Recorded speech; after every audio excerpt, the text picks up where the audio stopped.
18 March 2025 একটা train দুর্ঘটনা। 18 March 2025 একটা লঞ্চ ঘটনা। ট্রেনের দুর্ঘটনা আমরা দেখছি পুরা 2টা বগি উলটপালট হয়ে গেছে, একদম অবস্থা খারাপ। এর মধ্যে প্রায় অলমোস্ট অর্ধ শতাধিক মানুষ নিহত হয়েছেন। আমরা লঞ্চের একটা ঘটনা দেখলাম, পুরো একটা অবিচ্ছেদ্য একটা ঘটনা। 2টা লঞ্চ একসাথে বাড়ি খেলো এবং স্বামী স্ত্রীকে বাঁচাতে যেয়ে নিজে জান দিলেন এবং গর্ভবতী স্ত্রীকে বাঁচিয়ে দিলেন, কিন্তু নিজে জানটা চলে গেলেন। আজকে 25 মার্চের ঘটনাটা কি, প্রায় অর্ধ শতাধিক যাত্রী নিয়ে বাসটায় চলে যাচ্ছেন। অলমোস্ট এই পর্যন্ত 30টা মরদেহ উদ্ধার করা হয়েছে। লঞ্চের নিচে ফেরিতে উঠতে যেয়ে বাসটা একদম ডুবে চলে গেছেন এবং মা সন্তানকে বাঁচানোর জন্য সন্তানকে বানানা দিয়ে বাহির করে দিলেন, কিন্তু নিজে আর বাহির হতে পারলেন না। সন্তান সাঁতরে কেটে উপরে উঠে দেখলেন যে মা আর নেই। এত নির্মমভাবে একটার পর একটা ঘটনা এই 7 দিনের মধ্যে ঘটেছে। আপনি বুঝতে পারতেছেন বাংলাদেশের অবস্থা কত ভয়াবহ। একটু আগে দেখলাম যে আজকে আজকে কালকে হলো এই ঘটনাটা ঘটেছেন, আজকে আবার ট্রেনের বগিতে আগুন লাগছে। 4টা বড় ঘটনা, যদিও আজকের বগিতে আগুন লাগলেও হতাহতের ঘটনা ঘটেনি, কিন্তু আবার বান্দরবনে বাস উল্টে গিয়ে প্রায় 40 জনের অধিক আহত। এবং আজকে রাত 9টা বাজে একটি খবর পেলাম, আজকে ঈদের 7ম দিন। আজকে রাত 9টা বাজে খবর পেলাম যে নতুন একটি প্রাইভেট কারে ধাক্কা লেগে বাস উল্টে গিয়ে, মানে প্রাইভেট কারটি উল্টে গিয়েছেন এবং পরিবারের বড় ছেলে বাদে আর কেউ কিন্তু বেঁচে নেই। মাত্র 1 সপ্তাহের মধ্যে 7-8 দিনের মধ্যে 3টা বড় বড় ঘটনা, 3-4টা ছোটোখাটো অ্যাক্সিডেন্ট, পুরো পরিবারের সবাই চলে গেছে, একটা বাচ্চা আছে। তো এই পুরো ইন্টায়ার সিস্টেমের জন্য আসলে কে দায়ী? আসলেই কি মানে জাস্ট এগুলো অবিচ্ছেদ্য ঘটনা একটার পর একটা ঘটনা ঘটছে, নাকি এর জন্য আসলে এর পেছনে দায়ী কে? সরকার নাকি আমরা? আমি যদি বলি এটা আমরা দায়ী। আপনি দেখেন এইবারের আমাদের পুরো সিস্টেমটা কি, ঈদের আগে তাড়াহুড়ো করে যাই। এই যে আহ, ট্রেনের অধিক চাপ থাকে, ট্রেনের ছাদে এত মানুষ থাকে যে ট্রেনটা ওভারলোড হয়ে যায়। একটা ট্রেন স্পিডে চলার জন্য একটা ভারসাম্য লাগে। যখনই ওভারলোড হয়েছে তখন এই ভারসাম্যটা আসলে বজায় থাকে না এবং এর থেকে পুরো হয় দুর্ঘটনা, এবং দুর্ঘটনা হওয়ার চান্সে কিন্তু খুব বেশি থাকে এবং প্রতিটা ঈদে কিন্তু হয়। ঠিক বরাবর এই ঈদে হয়েছে। তারপর দেখি যে লঞ্চের কিন্তু এলোপাথারি, এত নদীতে জায়গা থাকতে তাও 2টা লঞ্চ কেন বাড়ি খাবে বা ট্রলারে কেন বাড়ি খাবে? ঝামেলাটা হয়েছে একটা লঞ্চ থেকে অন্য লঞ্চে ফেরিওয়ালারা মানে জাস্ট সোয়াইপ করে। একটা লঞ্চের থেকে অন্য লঞ্চে ফেরিওয়ালারা উঠে। ইভেন যারা লঞ্চটা মিস করেছে তারা কি করে, ওই ট্রলার দিয়ে বড় বড় লঞ্চ ধরতে যায়। কেন দরকার? আপনার পরের লঞ্চটা আপনি দরকার হলে মিস করছেন, আপনি পরের লঞ্চে উঠেন বা ট্রলার করে আপনি একদম ওই পারে চলে যান। কিন্তু এটা তারা করবে না, এই তাড়াহুড়ো করতে যে আসলে অ্যাক্সিডেন্টগুলো হয়। ইভেন আজকের যেই গতকালকে যে ঘটনাটা, যে বাস যে একদম উল্টে গেল ফেরিতে যাওয়ার সময়, রেলিং দিয়ে যাওয়ার সময় একদম পুরো উল্টে গেল। সমস্যাটা হলো ফেরি পার হওয়ার যে রাস্তা, যে লোহার খণ্ডটা, ওইটার পাশে কিন্তু পার হওয়ার কোনো রেলিং নাই। বাসটা উল্টে যেয়ে পড়ে গেল। মানে এত সেন্সিটিভ একটা জায়গায় কেন তারা রেলিং দেয় না? কেন তাদের কোনো এমার্জেন্সি সিচুয়েশন ব্যবস্থা রাখে না?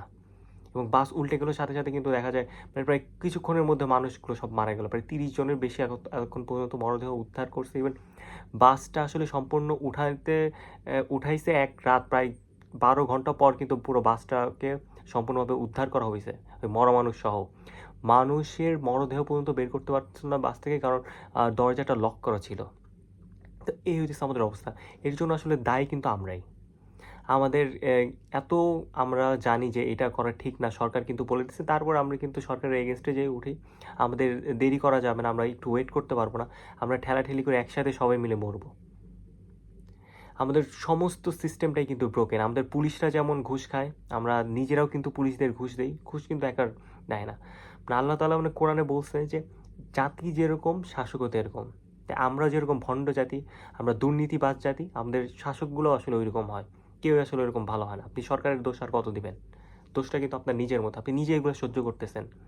আমাদের উঠতে বসতে আমরা দেখি যে এখন আমাদের রাস্তায় এই যে ইলেকট্রিক ভেহিকেলসগুলো যে চলে, ইলেকট্রিক ভেহিকেলসগুলোর কথা বাদ দিল, এই যে অটো রিক্সাগুলো যে চলে, কী পরিমাণ কারেন্ট খায়। অটো রিক্সা কিন্তু আপনার পায়ে চালানো হলেও কিন্তু হয়, কিন্তু তারা বেপরোয়া গতিতে চালায়, কারণ এখন আর গায়ে খাটানো লাগে না, ইচ্ছা মতো খাটায়।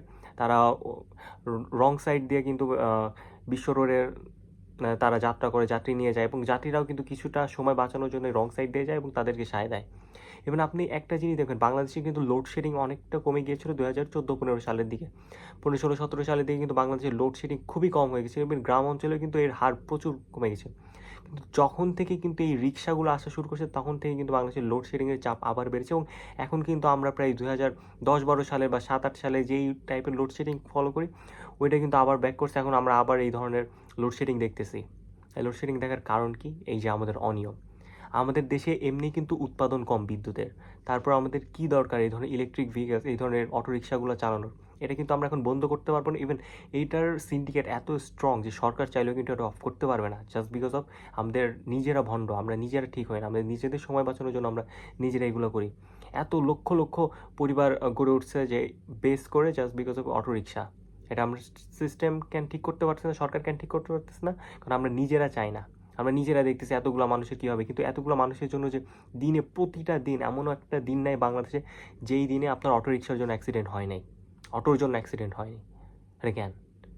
আপনি লাইসেন্স মেনে গাড়ি চালান, আপনি নিয়ম মেনে গাড়ি চালান, কিন্তু এরা মূর্খ অশিক্ষিত দল, এরা আসলে কোনো কিছু নিয়ম মেনে চলে না। আপনি প্রতিটা জিনিস দেখেন, এই যে বাস যে উল্টে গেলো, এটার মেন কারণ হয় কি?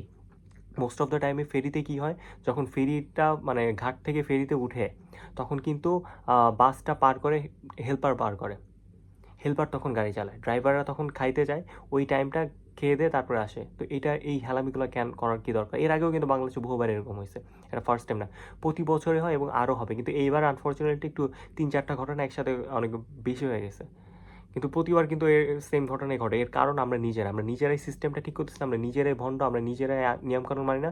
এখন সরকারের দোষ দিয়ে লাভ নেই, সরকার একা আসলে কোনো কিছু ঠিক করতে পারবে না, আমাদের সিস্টেমটা এরকম হয়ে গেছে।